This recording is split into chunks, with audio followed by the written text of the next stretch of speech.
सरकारले यति राम्रो काम गरेको छ, वाह सरकारलाई बधाई दिनुपर्छ, सरकारलाई ताली दिनुपर्छ। किनभने सरकारले यो तपाईँले भूमिहीन सम्बन्धी भूमि जुन जनताले भूमि दिने भन्नुभएको थियो नि, यो 12 वर्ष 15 वर्ष भइसक्यो तपाईँले यो भूमि आयोग गठन गरेको। अहिलेसम्म तपाईँले जनताले भूमि दिन सक्नुभएको छैन। यी जनता कहाँका हुन्? नेपालका जनता हुन्। अनि भूमि कहाँको? नेपालको। आफ्नै जनतालाई भूमि दिनको लागि तपाईँले देशको जनताले कर तिरेको पैसाले, विदेशबाट ऋण लिएको पैसाले, विदेशबाट रिमिटेन्स पठाएको पैसाले आफ्ना कार्यकर्ताले पाल्नको लागि जुन गर्नुभएको थियो, आफ्ना कार्यकर्ता नेताले पाल्नको लागि जुन तपाईँको परिपञ्च थियो, त्यो आजको दिनदेखि सदाका लागि यो सरकारले बन्द गरिदिएको छ। तपाईँहरूका जुन कार्यकर्ताहरूलाई भर्ती बनाउनको निम्ति जुन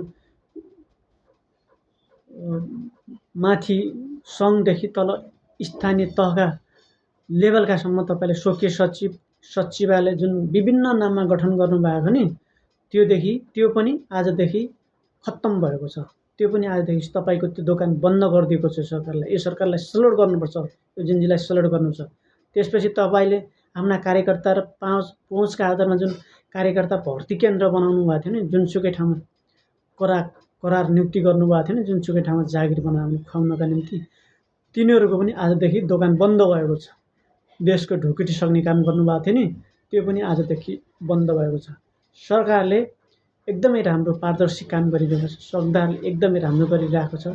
सरकारलाई सल्युट गर्नुहोस्।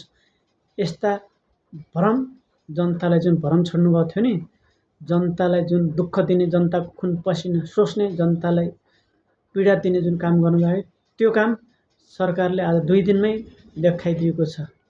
अनि तपाईँहरू भन्दै हुनुहुन्छ, तपाईँहरूका हिजो अस्तिका मन्त्रीहरूले गरेका जुन काम थिए नि, तपाईँहरूका पुरै गाडी क्वार्टर, तपाईँका ती गाडी क्वार्टर, अनि पुरै सचिवालय, अनि तपाईँको भिआइपी खानपिन बसोबास जो थियो नि, त्यो हिजो अस्तिका मन्त्रीले देखाइदिनु भयो।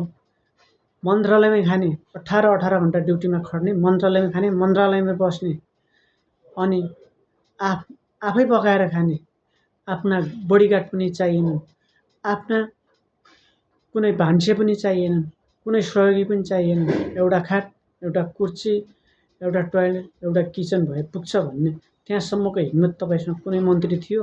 अहिलेसम्म कुनै मन्त्रीले गर्नुभएको थियो?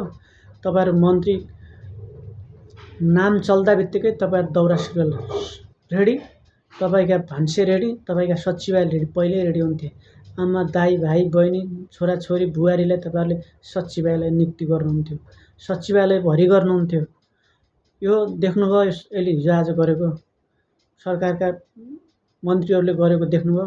कुन व्यवहार, कुन चरित्र देखाउनु भएको छ? तपाईँ उदाङ्गो बनाउनु भएको छ कि छैन? के भन्नुभएको छ? हामी कमाएर के गर्ने हो? मिठो खाएर के गर्ने हो? मिठो कमाएर के गर्ने हो? अनि लैजाने के हो? कतिसम्म भन्नुभयो?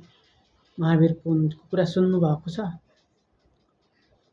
अनि सबैले यो विचारलाई, यो मननलाई काम गर्नुहोस् र देश विकास गरौँ, देश परिवर्तन गरौँ, देशलाई सुशासन बनाऊँ, देशमा रोजगारी दिउँ।